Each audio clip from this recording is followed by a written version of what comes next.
बिल्कुल संसदीय भाषा है और मुझे लगता है कि गेम को आप गेम रहने दीजिए, इसमें राजनीति करने की या राजनीतिक तौर पर इसको जो है कहीं ना कहीं अपने फ़ायदे के लिए भुनाने की कोई ज़रूरत नहीं है। खिलाड़ियों ने अपने खेल को हो सकता है, लेकिन इस तरीके की भाषा से बचने की ज़रूरत है। और मुझे लगता है कि अभी इसका पलटवार फिर भाजपा की तरफ से दिया जाए। हार जीत तो चलती ही रहेगी और ऐसे में देखा जाए यहाँ पर राहुल गांधी साफ तौर पर उन्हें पनौती कहते हुए नजर आए हैं। तो अगर पर्सनली देखा जाए तो हम आम जनता में भी देखें तो हम शायद ही ऐसे शब्दों का इस्तेमाल करते हैं। तो इस वजह से देखा जाए यहाँ पर राहुल गांधी और पीएम मोदी का जो आरोप प्रत्यारोप का सिलसिला है वो चुनाव के दौरान ऐसा ही चलता रहेगा और मुझे लगता है कि आने वाले समय में भी ये और भी ज़्यादा बढ़ता हुआ नजर आएगा।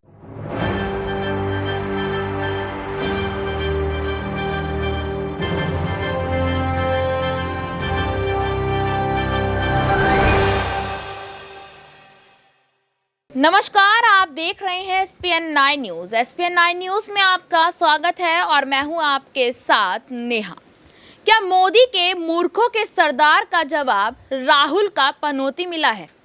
दरअसल कुछ दिनों पहले पीएम मोदी ने बैतूल में एक जनसभा को संबोधित करते हुए कांग्रेस पर जमकर निशाना साधा था। उन्होंने बिना नाम लिए राहुल पर तंज कसा था। प्रधानमंत्री ने राहुल के मेड इन चाइना फोन वाले बयान पर कहा था कि कांग्रेस के एक महाज्ञानी कह रहे थे कि भारत में सब लोगों के पास made in China mobile phone होता है।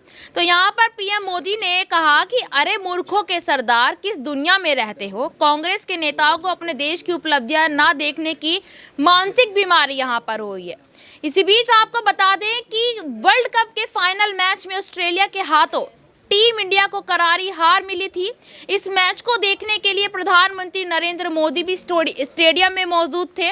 अब इसे ही मुद्दा बनाकर कांग्रेस सांसद राहुल गांधी ने पीएम मोदी की तुलना पनौती से यहां पर कर दी है और उसके बाद से ही यहां ये मुद्दा इतना ज़्यादा गर्मा गया है कि कांग्रेस भाजपा के ऊपर और भाजपा कांग्रेस के ऊपर यहाँ तंज कसते नजर आ रही है।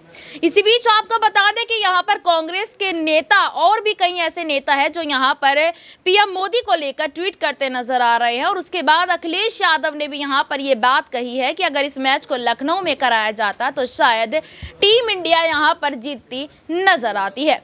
तो आज इसी मुद्दे पर हम बात करेंगे और बात करने के लिए कुछ सहयोगी यहाँ पर मेरे साथ मौजूद है।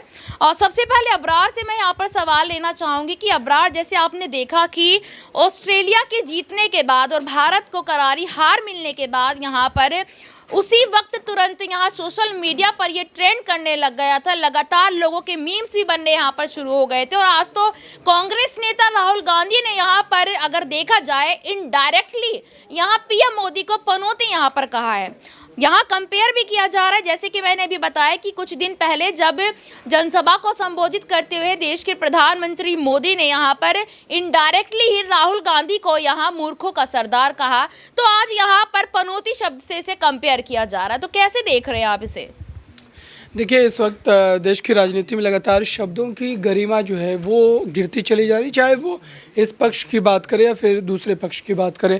जहाँ तक राहुल गांधी के इस बयान की बात है तो बिल्कुल संसदीय भाषा है और मुझे लगता है कि गेम को आप गेम रहने दीजिए, इसमें राजनीति करने की या राजनीतिक तौर पर इसको जो है कहीं ना कहीं अपने फ़ायदे के लिए भुनाने की कोई ज़रूरत नहीं है।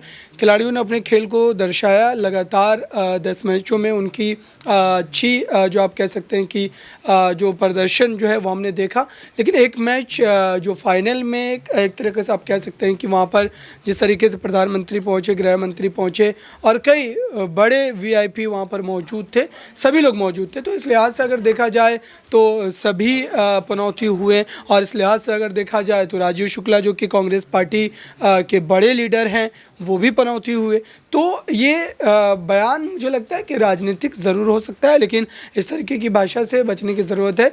और मुझे लगता है कि अभी इसका पलटवार फिर भाजपा की तरफ से दिया जाएगा, क्योंकि जैसे ही ऐसे शब्दों का इस्तेमाल होता है, चाहे वो प्रधानमंत्री नरेंद्र मोदी के द्वारा कहा गया हो मूर्खों के सरदार वाली बात जो आपने बताई भी, तो इसके खिलाफ भी हो सकता है कि राहुल गांधी ने इस तरीके की शब्दावली का इस्तेमाल किया हो। और मुझे लगता है कि अब इस बात को कहने के बाद एक बार फिर से भाजपा इस पर जो है पलटवार करती हुई नजर आएगी।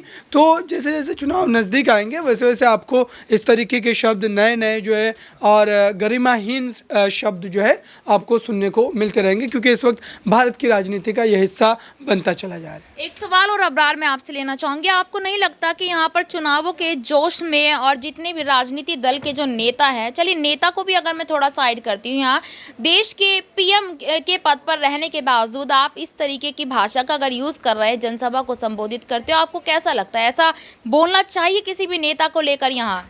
देखिए बिल्कुल नहीं, क्योंकि अगर आप सांसद हैं तो जाहिर सी बात है कि आपको संसदीय भाषा का इस्तेमाल, चाहे वो मैं दोनों तरफ से बात कर रही हूँ अबरार, यहाँ पर राहुल गांधी की भी और पीएम मोदी की भी। बिल्कुल दोनों ही तरफा बात हम कर रहे हैं, क्योंकि प्रधानमंत्री नरेंद्र मोदी हो या फिर एक व्यक्ति विशेष की नहीं, आप सोचिए चाहे भाजपा के और लीडर हो या कांग्रेस के और जो है अनगिनत लीडर हैं जो लगातार इस तरीके की बातें कहते हैं, लेकिन उस पर विराम लगाने की ज़रूरत है। और ख़ुद चुनाव आयोग इस पूरे मामले पर अपनी नज़रें जो है वो गड़ाए रहता है, और जब भी चुनाव होते हैं तो इसके लिए बाज़ाब्ता जो है निर्देश जारी किए जाते हैं, किन शब्दों से आपको परहेज़ करना है, किन शब्दों से बचना है। तो मुझे लगता है कि आप जब एक बड़े संवैधानिक पद पर हैं तो जाहिर सी बात है कि आपको कई बातों का विशेष रूप से ख्याल रखना होता है। बिल्कुल, यहाँ पर बहुत धन्यवाद अबरार। तो देखिए अबरार का यहाँ पर कहना है कि आप जिस पद पर है उस पद की गरिमा को बनाए रखने के लिए आपको शब्दों का यहाँ पर काफ़ी सोच समझकर चयन करना चाहिए। और बिल्कुल यहाँ पर अगला सवाल मैं यहाँ पर प्रियांशी से लेना चाहूँगी। प्रियांशी भी लगातार देखा जा रहा है कि चुनावों को लेकर हर खबर को यहाँ कवर कर रही है। तो प्रियांशी, जैसे आपने देखा ही होगा कि राहुल गांधी का एक वीडियो सोशल मीडिया पर इस वक्त देखा जा रहा है, काफ़ी ज़्यादा चल रहा है। अगर आप ट्विटर पर जाकर देखती हैं तो पनौती नाम का शब्द काफ़ी ज़्यादा ट्रेंड इस वक्त कर रहा है। और जिस दिन से यहाँ 2023 वर्ल्ड कप से भारत यहाँ पर हारा है उसके बाद से ही ट्विटर पर ये शब्द काफ़ी ज़्यादा ट्रेंड करता नज़र आ रहा है। और यहाँ राहुल गांधी के बारे में अगर मैं जिक्र करूँ तो राहुल गांधी ने सीधे तौर पर यहाँ पीएम मोदी को पनौती बोला है। पहले तो आपसे ये सवाल रहेगा कि पनौती कहना देश के प्रधानमंत्री को आपको क्या लगता है कि ये सही है या गलत है? दूसरा सवाल आपसे ये होगा कि यहाँ पर पीएम मोदी ने भी कुछ दिन पहले राहुल गांधी को इनडायरेक्टली ही वे में यहाँ पर मूर्खों का सरदार कहा था, फिर राहुल गांधी ने भी उनको यहाँ पर कुछ कहा था। तो इस चुनावों के दौरान में एक दूसरे के ऊपर ऐसी अभद्र टिप्पणी करना कितना सही लगता है आपको? देखिए चुनाव चल रहे हैं और ऐसे में देखा जाए जिस तरह से अभद्र तरीके से टिप्पणियां की जा रही हैं, ना सिर्फ आज मंच से जिस तरीके के शब्दों का इस्तेमाल किया जा रहा है, बल्कि हमने सदन में भी देखा है नेहा कि कैसे शब्दों का इस्तेमाल ना सिर्फ बीजेपी की तरफ से बल्कि विपक्षी दलों की तरफ से भी किया गया था।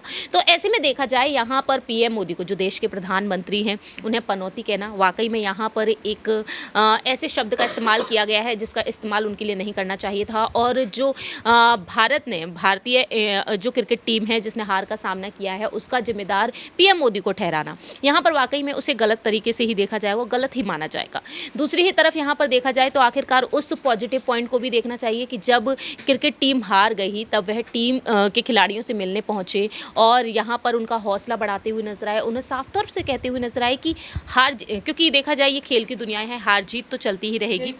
और ऐसे में देखा जाए यहाँ पर राहुल गांधी साफ तौर पर उन्हें पनौती कहते हुए नजर आए हैं। तो अगर पर्सनली देखा जाए तो यहाँ पर मेरी ओपिनियन यही है कि नहीं कहना चाहिए। लेकिन बात अब कर रही हैं आप यहाँ पर पीएम मोदी के बारे में कि मूर्खों का सरदार वह कहते हुए नजर आए थे। तो इससे पहले यहाँ पर कांग्रेस की तरफ से पीएम मोदी को क्या कुछ कहा गया है, उनके पिता को लेकर भी यहाँ पर जो बयान दिए गए थे, यहाँ पर खड़गे जी का नाम सामने आया था, ये दावे किए गए। हालांकि खड़गे जी बाद में साफ तौर से कहते हुए नजर आए कि मैं भला उनके पिता पर ऐसी टिप्पणी क्यों करूँगा।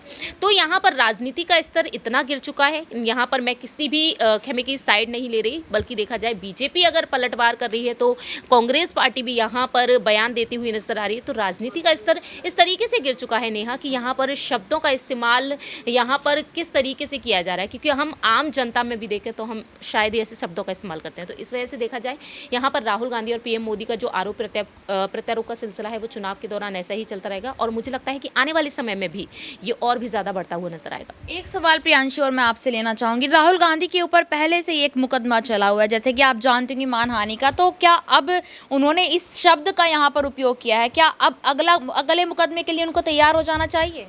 देखिए अभी तो फिलहाल ऐसी कोई आशंकाएं नजर नहीं आ रही हैं, लेकिन जब उन्होंने पहले कहा था कि आखिरकार सभी चोरों के सरनेम मोदी ही क्यों होते हैं, और उसको लेकर उनका कहना यही रहा कि मैंने तो पीएम मोदी का नाम ही नहीं लिया था, और देखा गया था कि उस वक्त उन्होंने कई नेताओं का नाम लिया था जिनके सरनेम मोदी होते हैं, तो उसको लेकर जिसके चलते वह फंसते हुए नजर आए थे। लेकिन अब देखा जाए पनौती शब्द को लेकर शायद यहाँ पर उनकी मुश्किलें बढ़ती हुई नजर आएंगी, लेकिन यहाँ पर अगर देखा जाए सियासत के हिसाब से तो जिस तरह से बीजेपी निशाने पर बनी हुई है, बीजेपी बार बार यहाँ पर उन नेताओं को लेकर जिस तरीके से निशाने पर आ गई जिन पर ईडी सीबीआई की छापेमारी देखने को मिल रही है, और ऐसे में यही कहा जा रहा है कि केंद्र की मोदी सरकार यहाँ पर सीबीआई और ईडी को आगे कर देती है, जांच एजेंसियों को आगे कर देती है, क्योंकि कहीं ना कहीं वो डर और खौफ सताया हुआ है कि 24 के लोकसभा चुनाव वह हार ना जाए।